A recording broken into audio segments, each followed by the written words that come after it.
আজকে আমরা forecast function দিয়ে এখানে আমরা ৫-৬ মাসের ডাটা আছে সেলস ডাটা। এই ৬ মাসের সেলস ডাটা দিয়ে আগামী ৬ মাসে আমাদের কি পরিমাণ সেল হইতে পারে সেটা আমরা বের করব। ফোরকাস্ট মানে হচ্ছে পূর্বাভাস। তো পূর্বাভাসটা কি আমাদের বিগত ৬ মাসের যে সেলস ডাটা আছে এটার উপরে ভিত্তি করে এক্সেল কি করবে সে পরবর্তী ৬ মাসে কি ধরনের সেলস হইতে পারে এটার উপরে আমাদের একটা গ্রাফ এবং হচ্ছে আমাদের একটা ভ্যালু প্রদান করবে। তো সেটাকে আমরা কিভাবে করব? আমরা এইটাকে সিলেক্ট করে দেব এই ভ্যালুটাকে। দেন আমরা এখান থেকে চলে আসবো ফোরকাস্ট।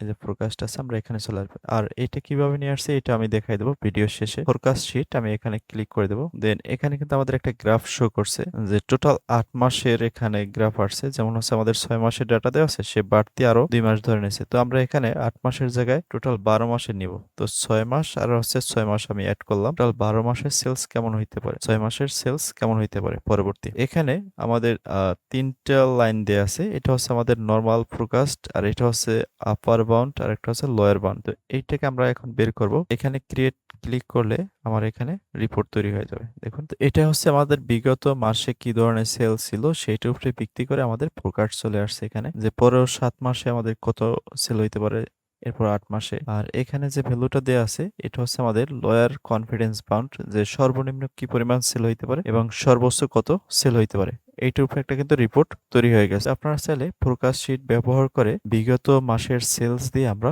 পরবর্তী মাসের সেলস কেমন হইতে পারে সেটা একটা ফোরকাস্ট বের করতে পারি। এই হচ্ছে মূলত আমাদের ফোরকাস্ট শিট। আর এই ফাংশনটাকে আমরা কিভাবে অ্যাড করেছি সেটা আমি দেখাবো। তো এখানে আমার নাম দিয়ে এই ফাংশনটাকে অ্যাড করেছি। আমরা ফাইলে যাব, ফাইল থেকে চলে আসবো অপশন, অপশন থেকে চলে আসবো আমরা কাস্টম রিবন। এখান থেকে আমরা যে আমার নিজের নামে একটা ট্যাব করা আছে এটার ভিতরে আমি ওই ফাংশনটাকে অ্যাড করে দিয়েছি। তো এখান থেকে আপনারা নিউ ট্যাব ওপেন করে নেবেন। নিউ ট্যাবে ক্লিক করলে নতুন একটা ট্যাব এখানে ক্রিয়েট হবে। সেখানে আপনার এই নিউ গ্রুপটাকে সিলেক্ট করে দিয়ে দেন আমরা এখানে চলে আসবো ফোরকাস্ট শিট। আমি এখানে ফোরকাস্ট লিখে দেবো। ফোরকাস্ট লিখলে পরে আমাদের এখানে শো করবে। আমি এফ এ ক্লিক করলে এফ গ্রুপের যতগুলো ফাংশন আছে এখানে শো করবে। তো এখান থেকে আমরা ফোরকাস্টে চলে যাব। ফোরকাস্ট এখানে নেই, আমাদের অল কমান্ডে যেতে হবে।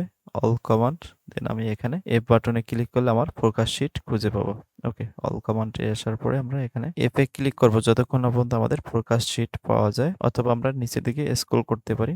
এই যে ফোরকাস্ট শিট চলে আসছে। এখানে নিউ গ্রুপে ক্লিক করার পরে আমরা জাস্ট এখান থেকে অ্যাড এ ক্লিক করে দেবো। এখানে যেহেতু আমাদের অলরেডি অ্যাড করা আছে যার কারণে এখানে অ্যাড ফাংশনটা নেই। তো এখানে অ্যাড পাবেন, এখান থেকে অ্যাড করার পরে আমরা ওকে বাটনে ক্লিক করে দিই। আবার এখানে যে নতুন ট্যাবটা করেছিলাম সেখানে আমাদের ইনক্লুড হয়ে যাবে ফোরকাস্ট শিট। তো ভিডিওটা ভালো লাগলে শেয়ার করে দেবেন। আজকে এই পর্যন্ত। আর আমাদের মাইক্রোসফট এক্সেল প্রফেশনাল কোর্সে ভর্তি চলছে। যারা কোর্স করতে চান বা আগ্রহী তারা আমাদের সাথে যোগাযোগ করতে পারেন।